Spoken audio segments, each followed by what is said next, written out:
Hello guys, నమస్తే. ఎలా ఉన్నారు అందరూ? మేమైతే చాలా బాగున్నాము. సో ఇంకో కొత్త సిరీస్ తోని మేము ముందుకు వచ్చేసాను. నేను మీ షెఫ్. ఈసారి మేము వైజాగ్ వెళ్ళాము. సో వైజాగ్ ఇలా చాలా మందికి తెలిసిందే. వైజాగ్ అనేది ఆంధ్రప్రదేశ్ స్టేట్ లో ఒక సిటీ. ఇది చాలా మంచి టూరిస్ట్ డెస్టినేషన్ అన్నమాట. ఇది ఒక ఫ్యామిలీ డెస్టినేషన్. విశాఖపట్నం అనేది మనకి స్ట్రాటజిక్ గా కూడా చాలా ఇంపార్టెంట్ లొకేషన్. ఇది ఈస్టర్న్ నేవల్ కమాండ్ సర్వైలెన్స్ లో ఉంటుంది ఈ విశాఖపట్నం పోర్ట్ ఏరియా అంతా కూడా. ఇక్కడ నేవీ డే సెలబ్రేషన్స్ అనేవి చాలా గ్రాండ్ స్కేల్ లో జరుగుతాయి. సో విశాఖపట్నం గురించి చాలా మందికి చాలా ఇన్ఫర్మేషన్ తెలిసే ఉంటుంది. సో బేసిక్ గా నేనేంటంటే మేము విశాఖపట్నం ఎట్లా ఎక్స్ప్లోర్ చేసాము, ఏమేమి చూసాము అనేది నేను ఈ వీడియోలో మీకు ఆ ప్లేసెస్ కి సంబంధించిన ఇన్ఫర్మేషన్ అయితే ఇస్తాను. మేము విశాఖపట్నము డిసెంబర్ లాస్ట్ వీక్ లో విజిట్ చేసాము. న్యూ ఇయర్ టైంలో చాలా క్రౌడెడ్ ఉండే. అది హాలిడే సీజన్ కదా, సో చాలా మంది టూరిస్ట్ ఉండే. మనకి విశాఖపట్నం కి దగ్గరలో చాలా టూరిస్ట్ ప్లేసెస్ ఉన్నాయి. మనకి ఒక 4 hours డ్రైవ్ లో అరకు ఉంది. మళ్ళీ ఒక 3-4 hours 100 kilometers డిస్టెన్స్ లో లంబసింగి ఉంది, వనజంగి ఉంది. సో ఇవన్నీ ప్లాన్ చేసుకోవాలి అనుకుంటే మనకి నంబర్ ఆఫ్ డేస్ అనేవి పెరుగుతూ ఉంటాయి. సో ఓన్లీ వైజాగ్ ఎక్స్ప్లోర్ చేయాలి అంటే 2 days సరిపోతుంది. నేను యాక్చువల్లీ మంచిగా వ్లాగ్ చేద్దాము అన్న ప్లాన్ తో వెళ్ళాను, కానీ అక్కడ చూసిన క్రౌడ్ కి నాకు అసలు వ్లాగ్ చేయడానికి కుదరలేదు అనమాట. సో నేను క్యాప్చర్ చేసిన కంటెంట్ తోటి వాయిస్ ఓవర్ ఇచ్చి ఏమేమి ప్లేసెస్ వెళ్ళాము, ఏం ఎక్స్ప్లోర్ చేసాము అనేది నేను మీకు ఈ వ్లాగ్ లో చూపిస్తాను. సో నేను ఏం చేస్తానంటే, నేను క్యాప్చర్ చేసిన కంటెంట్ తోటి వైజాగ్ కంటెంట్ అంతా ఒక వీడియో అండ్ అరకు కంటెంట్ అంతా ఒక వీడియోలో ప్రజెంట్ చేస్తాను అనమాట. సో వైజాగ్ లో 2 days ఏదైతే ఉందో ఆ 2 days వీడియో అంతా కూడా ఒకటే వ్లాగ్ లో ఉంటుంది. అలాగే అరకు 2 days వీడియో అంతా కూడా ఒకటే, అరకు 2 days కంటెంట్ అంతా కూడా ఇంకొక వీడియోలో ఉంటుంది. So let's get in to the video. మేము టోటల్ గా 4 days వెళ్ళాం అనమాట. So 2 days Vizag, 2 days Araku. మేము వేరే కూడా వెళ్దాం అనుకున్నాము, లంబసింగి అట్లా ఏదన్నా ఇంకొకటి యాడ్ చేద్దాము అనుకున్నాము, వనజంగి కానీ లంబసింగి కానీ కుదరలేదు అనమాట. సో మేమైతే only Vizag and Araku cover చేసాము. విశాఖపట్నం వెళ్ళడానికి హైదరాబాద్ నుంచి మనకి బై బస్ వెళ్ళొచ్చు, ట్రైన్ వెళ్ళొచ్చు అండ్ బై ఎయిర్ కూడా వెళ్ళొచ్చు. So cheap and best economical option అయితే మాత్రము ట్రైన్ అన్నమాట. ఇది కంఫర్టబుల్ గా ఉంటుంది అండ్ ఎకనామికల్ కూడా. కాకపోతే మీరు ట్రైన్ టికెట్స్ కొంచెం ముందుగా బుక్ చేసుకుంటే బెటర్. ఎందుకంటే పర్టికులర్ గా holiday season and peak seasons లో ఏంటంటే మనకి ఫుల్ బుక్ అయి ఉంటాయి ట్రైన్స్ అనేవి. సో ముందుగానే బుక్ చేసుకుంటే సేఫ్ సైడ్ లో ఉంటాము. సో ఫ్లైట్ జర్నీ అనేది కొద్దిగా ఎక్స్పెన్సివ్ ఉంటుంది ట్రైన్ జర్నీ పైన. అలానే టూ ఎక్స్పెన్సివ్ కాదు, బట్ స్లైట్ వేరియేషన్ అయితే ఉంటుంది ట్రైన్ కి ఫ్లైట్ కి. అగైన్ ప్రొవైడెడ్ ఇది మీరు ముందుగానే వెళ్ళిన అడ్వాన్స్ గా ఫ్లైట్ టికెట్స్ బుక్ చేసుకుంటే మీకు బెస్ట్ అఫోర్డబుల్ రేట్స్ లోనే దొరుకుతుంది. మనకి bus and train journey almost okay time పడుతుంది అనమాట. 11 to 12 hours అలా పడుతుంది. బస్ కూడా కంఫర్టబుల్ గానే ఉంటుంది, కానీ యాక్చువల్లీ చాలా మందికి ఏంటంటే బస్ కన్నా ట్రైన్ కంఫర్టబుల్ ఉంటుంది కాబట్టి నేను ట్రైన్ బెస్ట్ చాయిస్ అని చెప్పాను. బట్ మీకు జర్నీ టైం ప్రాబ్లమ్ అనుకుంటే మాత్రము ఫ్లైట్ ప్రిఫర్ చేసుకోవచ్చు. కొంచెం ఎక్స్పెన్సివ్ అయినా ఫ్లైట్ బెస్ట్ చాయిస్ అన్నమాట. మీకు 1 hour లో ఆల్మోస్ట్ ఉంటుంది అనమాట ట్రావెల్ టైమ్. అదే బస్ అండ్ ట్రైన్ అనుకోండి, అప్రాక్సిమేట్ గా 11 to 12 hours పడుతుంది రెండైనా. మీకు ఇంకా అసలు ఎంజాయ్ చేసుకుంటూ వెళ్ళాలి, ఒక ఫ్రెండ్స్ గ్రూప్ ఉంది, గ్యాంగ్ అలా వెళ్ళాలి అనుకుంటే మాత్రము బై రోడ్ వెళ్ళొచ్చు. మీ ఓన్ వెహికల్ లేదా ప్రైవేట్ వెహికల్ ఏదైనా తీసుకొని. అది అంతే 11 to 12 hours పడుతుంది హైదరాబాద్ నుంచి వైజాగ్ వెళ్ళడానికి. ఇంకా స్టే విషయానికి వస్తే బెస్ట్ స్టేస్ అనేవి వైజాగ్ ఆర్కే బీచ్ రోడ్ లో ఉంటాయి అన్నమాట. అక్కడ చాలా హోటల్స్ ఉంటాయి, 3 star నుంచి 5 star వరకు. మన నవోటల్ హోటల్ ఉంది అక్కడ. సో అది అసలు ఫుల్ లగ్జరీ ఆప్షన్ అన్నమాట. బట్ మీకు ఎకనామికల్ సెగ్మెంట్ లో కూడా ఆర్కే బీచ్ ఏరియాలో చాలా హోటల్స్ ఉంటాయి.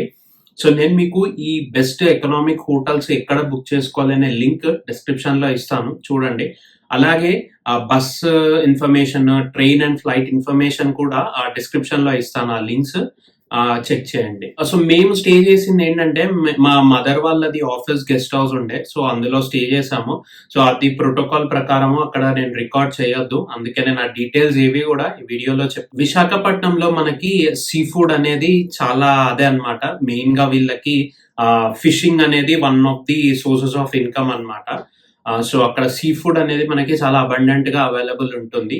అందులో కూడా ఫిష్ ఫ్రై అనేది చాలా పాపులర్ అక్కడ.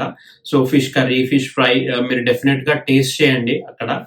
మంచి డిఫరెంట్ టేస్ట్ ఉంటుంది సీ ఫుడ్ అనేది. నేను మీకు ఇందాక చెప్పినట్టు ఇది ఒక మంచి ఫ్యామిలీ డెస్టినేషన్. మనకు పీస్ఫుల్ గా ఫ్యామిలీతో వెళ్ళి అలా క్వాలిటీ టైం స్పెండ్ చేయాలి అనుకుంటే నేనైతే మీకు విశాఖపట్నం సజెస్ట్ చేస్తాను. అండ్ మోస్ట్ ఇంపార్టెంట్లీ ఇది ఒక బడ్జెట్ ఫ్రెండ్లీ డెస్టినేషన్ అన్నమాట. చాలా మంచి బడ్జెట్ లో కంప్లీట్ చేయొచ్చు వైజాగ్ ట్రిప్ ని. మేము వైజాగ్ కి ఫ్లైట్ లో వెళ్ళాము. మాకు మార్నింగ్ 5:30 ఆ టైం కి ఫ్లైట్ ఉండే. మేము వెళ్ళేసరికి కంప్లీట్ అక్కడ మళ్ళీ ల్యాండ్ అయ్యి ఎయిర్పోర్ట్ నుంచి బయటకు వచ్చేసరికి 7 అయింది. మేము అక్కడ ఒక లోకల్ టూర్ ఆపరేటర్ ని మాట్లాడుకున్నాము. ఎందుకంటే మేము ఫ్యామిలీతో ఉన్నాం కాబట్టి మేము ఒక వెహికల్ మాట్లాడుకున్నాం అనమాట, ఇన్నోవా, అందరికి కంఫర్టబుల్ గా ఉండేలాగా. సో ఈ tour operator contact number details అన్ని నేను డిస్క్రిప్షన్ లో ఇస్తాను, చూడండి. సో మాకు 4 days కి ఈ టూర్ ఆపరేటర్ ప్యాకేజ్ 20,000 రూపీస్ పడింది. This includes Vizag sightseeing and Araku complete గా. ఇది ఇన్నోవా మేము బుక్ చేసుకుంది. Airport pickup to airport drop అన్నమాట. సో డే 1 మేము గెస్ట్ హౌస్ కి వెళ్ళిపోయి ఫస్ట్ మేము భీమ్లీకి వచ్చామన్నమాట. భీమ్లీ బీచ్ అనేది వైజాగ్ లో one of the most popular beaches. So ఈ బీచ్ కొంచెం ఇక్కడ హై టైడ్స్ ఉంటాయి అన్నమాట బాగా ఈ భీమ్లీ బీచ్ దగ్గర. సో ఇంకొకటి ఏంటంటే మేము వెళ్ళిన టైంలో సైక్లోన్ వార్నింగ్ ఉండే అనమాట. సో వెదర్ అంతా కూడా మంచి క్లౌడే ఉండే అండ్ సీ కూడా ఫుల్ హై టైడ్ లో ఉండే అనమాట.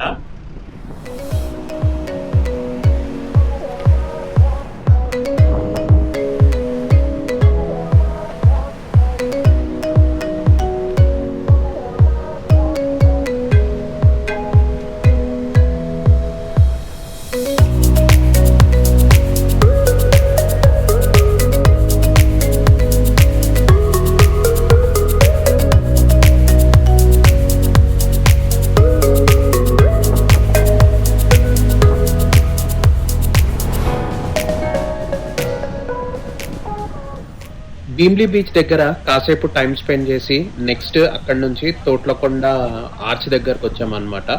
ఈ తోట్లకొండ ఆర్చ్ అనేది న్యాచురల్ గా ఫామ్ అయిన ఆర్చ్ అన్నమాట.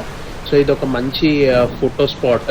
వైజాగ్ విజిట్ చేయడానికి best time September last week నుంచి మార్చ్ వరకు బాగుంటుంది, మార్చ్ ఫస్ట్ వీక్ వరకు. సో మళ్ళీ మార్చ్ సెకండ్ వీక్ ఆ టైం నుంచి ఏంటంటే సమ్మర్ స్టార్ట్ అవుతుంది కాబట్టి వెదర్ చాలా హాట్ ఉంటుంది, హ్యూమిడిటీ ఎక్కువగా ఉంటుంది. అండ్ మాన్సూన్స్ లో మనకి హెవీ మాన్సూన్ ఉంటుంది అండ్ సైక్లోన్ వార్నింగ్స్ ఎక్కువ వస్తాయి విశాఖపట్నం కి. సో మాన్సూన్స్ లో అవాయిడ్ చేయడం బెటర్. ప్లెజెంట్ క్లైమేట్ ఎంజాయ్ చేయాలి అంటే మాత్రము ఫస్ట్ వీక్ ఆఫ్ అక్టోబర్ నుంచి ఫెబ్ లాస్ట్ వీక్ వరకు అయితే పర్ఫెక్ట్ టైం విజిట్ చేయడానికి.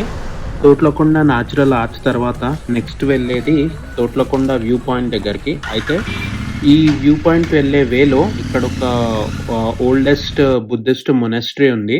ఈ మొనస్ట్రీని తోట్లకొండ హిందూ రాష్ట్ర కాంప్లెక్స్ అంటారు. సో ఇది యాక్చువల్లీ చాలా సార్లు డ్యామేజ్ అయింది మాన్సూన్స్ వల్ల. బట్ 2021లో దీన్ని మంచిగా రీస్టోర్ చేశారు ఈ ప్లేస్ ని. అండ్ అలాగే ఇది యాక్చువల్లీ ఇండియన్ నేవీ వాళ్ళు వాళ్ళ నేవల్ బేస్ సెటప్ చేయడానికి ఒక సైట్ వెతుకుతుంటే అప్పుడు వాళ్ళకి ఈ ప్లేస్ అనేది ఐడెంటిఫై చేశారనమాట, ఈ తోట్లకొండ మొనస్ట్రీని. తర్వాత ఆర్కియాలజికల్ సర్వే డిపార్ట్మెంట్ వాళ్ళు ఇక్కడ కార్బన్ డేటింగ్ టెస్ట్ చేస్తే తెలిసింది ఏంటంటే ఈ మొనస్ట్రీ అనేది ఒక 2000 years బ్యాక్ అన్నమాట. అంటే అప్పట్లో ఇక్కడికి బుద్ధిస్ట్ వచ్చి ఇక్కడ సెటిల్మెంట్ జరిగిందనమాట, బుద్ధిస్ట్ సెటిల్మెంట్ అనేది. సో ఈ తోట్లకొండ మొనస్ట్రీ అనేది చాలా పీస్ఫుల్ గా ఉండే ప్లేస్ అండ్ చాలా బాగుండే కూడా.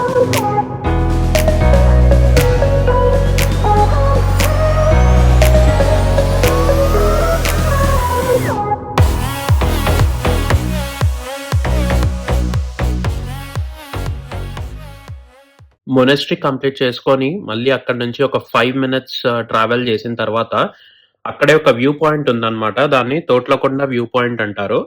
సో ఇక్కడ నుంచి మనకి కోస్ట్ లైన్ వ్యూ అనేది చాలా బాగా కనిపిస్తుంది. సో ఇక్కడ మనకి ఏంటంటే చిన్న గార్డెన్ కూడా ఉందన్నమాట, మంచిగా టైం స్పెండ్ చేయడానికి. బేసిక్ గా ఇక్కడ ఈవినింగ్ టైం వస్తే బాగుంటుంది.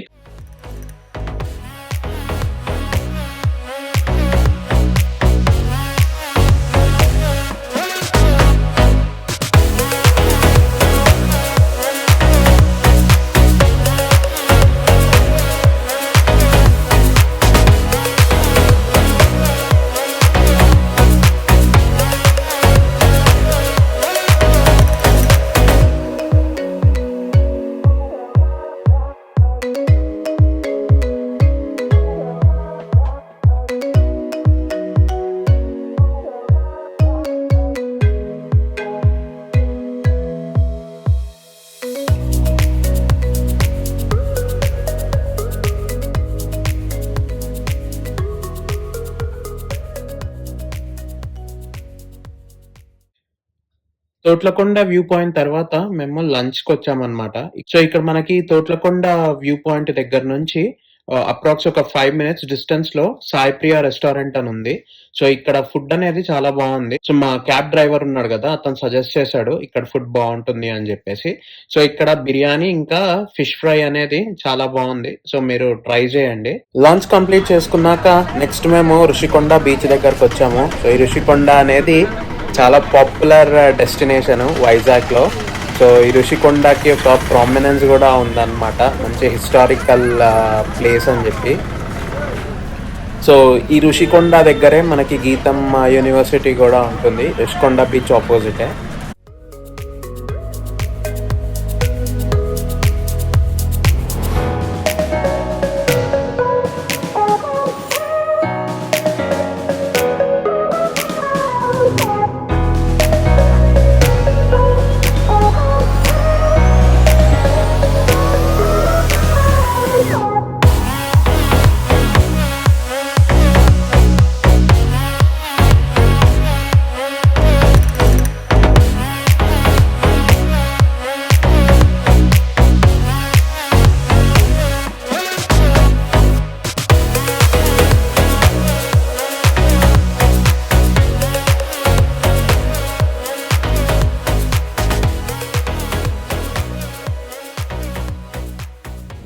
ఋషికొండ నుంచి మేము ఆర్కే బీచ్ దగ్గరికి వెళ్ళాము. ఇక్కడ ఈ ఆర్కే బీచ్ దగ్గర మనకి 2 ఫేమస్ అట్రాక్షన్స్ ఉన్నాయన్నమాట. ఒకటి సబ్‌మెరైన్ మ్యూజియం, ఇంకొకటి ఎయిర్ ఫోర్స్ మ్యూజియం. ఇక్కడే వార్ మెమోరియల్ గూడా ఉంటుంది. డీకమిషన్ చేసిన సబ్‌మెరైన్ అండ్ ఫైటర్ ఎయిర్ క్రాఫ్ట్‌ని తీసుకొచ్చి మ్యూజియం లాగా సెటప్ చేసి పెట్టారన్నమాట. మనకి సో, సబ్‌మెరైన్ లోపల ఎలా ఉంటుంది, సేలర్స్ ఎలా ఉంటారు, వాళ్ళ లైఫ్ ఎలా ఉంటుంది అనేది ఈ మ్యూజియం విజిట్ చేస్తే మనకి ఒక ఐడియా వస్తుంది. ఎంట్రీ టికెట్స్ వచ్చేసి ₹70 అన్నమాట పర్ హెడ్. ఐ మీన్ సబ్‌మెరైన్‌ది 70 అండ్ ఎయిర్ ఫోర్స్ మ్యూజియంది 70.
డే 1 వైజాగ్‌లో లాస్ట్ టూరిస్ట్ స్పాట్ కైలాసగిరికొచ్చాము. సో, ఈ కైలాసగిరి అనేది ఇది ఒక హిల్ టాప్ పార్క్ అన్నమాట వైజాగ్‌లో. ఇది చాలా మంచి టూరిస్ట్ అట్రాక్షన్, మంచి లీజర్ డెస్టినేషన్. ఈవినింగ్ టైం బావుంటుంది కైలాసగిరి. ఇక్కడి నుంచి మనకి వైజాగ్ కోస్ట్ లైన్ బాగా కనిపిస్తుంది హిల్ టాప్ నుంచి వ్యూ. అయితే మనం ఈ కైలాసగిరి వెళ్ళడానికి రోప్‌వే ఉంది. అలాగే మన ఓన్ వెహికల్‌లో గూడా మనం వెళ్ళొచ్చు, రోప్‌వే వద్దు అనుకుంటే. ఈ రోప్‌వేకి అప్రాక్సిమేట్‌గా 120 రూపీస్ ఎంతో ఉంది పర్సన్. మేమైతే మాకు వెహికల్ ఉండే కాబట్టి మేము వెహికల్‌లో వెళ్ళిపోయాము. హార్డ్‌లీ 5 మినిట్స్‌లో వెళ్ళిపోవచ్చు హిల్ టాప్‌కి. అండ్ పైన కైలాసగిరికి వెళ్ళిన తర్వాత పైన ట్రైన్ ఉంటుంది. So, I mean toy train అన్నమాట. కైలాసగిరి ట్రైన్ టికెట్ మనకి పర్ హెడ్ 120 రూపీస్ ఉంటుంది.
డే 2 రోజు ఫస్ట్ మేము సింహాచలం టెంపుల్ విజిట్ చేశాము. సో, మేము స్టే చేస్తుంది సీతమ్మధార ఏరియా దగ్గర.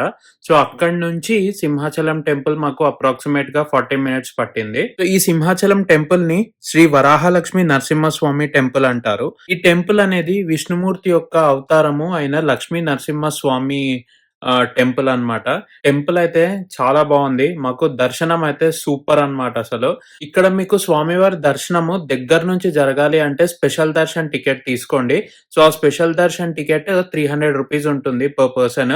కానీ మీరు ఈ 300 టికెట్ తీసుకోవడం వల్ల అడ్వాంటేజ్ ఏంటి అంటే మిమ్మల్ని ఆల్మోస్ట్ గర్భగుడి దగ్గర వరకు కూడా తీసుకెళ్తారన్నమాట ఈ 300 రూపీస్ టికెట్‌తోని. సో, మనకి దర్శనం అనేది చాలా బాగా అవుతుంది. అదే నార్మల్ దర్శనం అనుకోండి బయట నుంచే వెళ్ళిపోతుంది లైన్ అంతా. సో, క్రౌడ్ ఎక్కువుంటే అసలు దర్శనం గూడా సరిగ్గా జరగదు మనకి. అంటే అంత సాటిస్ఫాక్షన్ ఉండదు. అదే స్పెషల్ దర్శనం అనుకోండి మనం దగ్గర నుంచి స్వామివారిని దర్శనం చేసుకోవచ్చు. సింహాచలం తర్వాత వైజాగ్‌లో ద మోస్ట్ బ్యూటిఫుల్ బీచ్ అయిన యారాడ బీచ్‌కొచ్చాము. ఈ యారాడ బీచ్ అనేది మనకిక్కడ చాలా వరకి సినిమా షూటింగ్స్ అనేవి జరుగుతాయి యారాడ బీచ్ దగ్గర. సో, ఇది కూడా one of the most powerful beaches వైజాగ్‌లో. ఎందుకంటే ఇక్కడ వేవ్స్ చాలా స్ట్రాంగ్ ఉంటాయి. మనకి చాలా ఇంటెన్సిటీ తోటి వస్తుంటాయి వేవ్స్. అందుకే మనకిక్కడ అలర్ట్ వార్నింగ్స్ కూడా ఉంటాయి. సీకి దగ్గరగా వెళ్ళకండి అని, ఐ మీన్ వేవ్స్‌కి దగ్గరగా వెళ్ళకండి అని జెప్పేసి. ఎందుకంటే ఇక్కడ వేవ్ ఫోర్స్ ఎలా ఉంటుందంటే ఆ ఫోర్స్‌కి మనం ఇలా వాటర్ లోపలికి వెళ్ళిపోతాము. అంత పవర్‌ఫుల్‌గా వస్తుంటాయి వేవ్స్.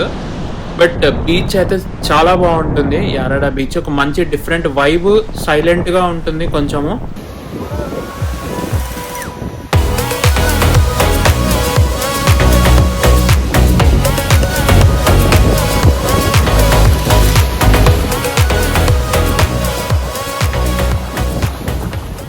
సో, సో ఈ యారాడా బీచ్ తర్వాత నెక్స్ట్ ఇక్కడ డాల్ఫిన్ నోస్ లైట్ హౌస్ అనే ప్లేస్ కి వెళ్తున్నాము. సో ఇది వైజాగ్ లోని లైట్ హౌస్ అన్నమాట. ఈ లైట్ హౌస్ అనేది ఇండియన్ నేవీ కంట్రోల్ లో ఉంటుంది. ఈ లైట్ హౌస్ కి per person 10 rupees entry ticket.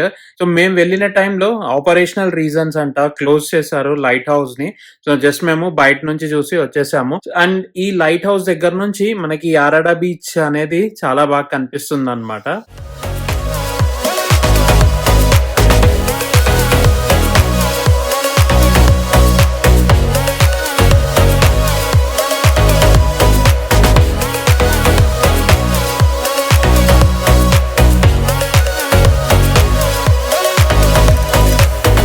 యారాడా beach complete చేసుకునేసరికి మాకు ఈవినింగ్ 5 అయింది. సో మేము మళ్ళీ బ్యాక్ మా హోటల్ వైపు స్టార్ట్ అయ్యాము. సో మేము రిటర్న్ అవుతూ రిషికొండ దగ్గర ఉన్న టిటిడి టెంపుల్ విజిట్ చేసాము. ఈ టెంపుల్ కూడా అమేజింగ్ ఉంది గైస్. అసలు మాకు ఇక్కడ వెంకటేశ్వర స్వామి దర్శనం చాలా బాగా జరిగింది. సో మీకు టైం ఉంటే మీరు కూడా ఈ టిటిడి టెంపుల్ ని విజిట్ చేయండి. అండ్ ఇక్కడ మనకి తిరుపతి ప్రసాదం కూడా అవైలబుల్ గా ఉంటుంది.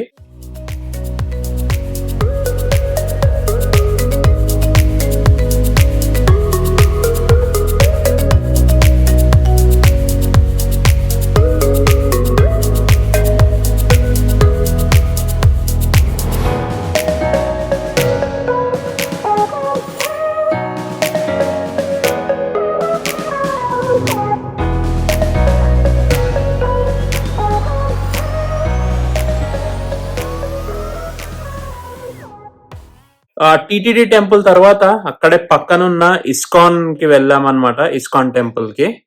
సో ఇది ఇక్కడ చిన్న టెంపుల్, ఇక్కడ ఇంకోటి పెద్దది కన్స్ట్రక్ట్ చేస్తున్నారు. అది అండర్ కన్స్ట్రక్షన్ లో ఉంది ఆ బిల్డింగ్. సో కాసేపు ఇక్కడ ఇస్కాన్ టెంపుల్ దగ్గర స్పెండ్ చేసి మళ్ళీ బ్యాక్ రూమ్ కి వచ్చేసాము. సో ఇక్కడతో 2 days ఆఫ్ వైజాగ్ ట్రిప్ అనేది కంప్లీట్ అయింది. సో అది guys from this video. I hope మీకు ఈ వీడియో నచ్చిందని అనుకుంటున్నాను. మీకు కనుక మా వీడియోస్ నచ్చినట్లయితే please do like, share and subscribe to our channel wander with Laksh. Thank you and see you in the next video.